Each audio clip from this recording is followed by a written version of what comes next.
Good morning everyone. How are you all? I hope you all are fine and safe. So children, once again I welcome you in English class.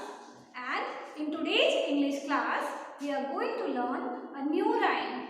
Rhyme name is Pussy Cat. Pussy Cat. Okay? So first of all, we will read it. Pussy cat, where have you been? I have been to London to visit the Queen. Pussy cat, where have you been? I have been to London to visit the Queen. Pussy cat, what did you do there? I frightened a little mouse under the chair.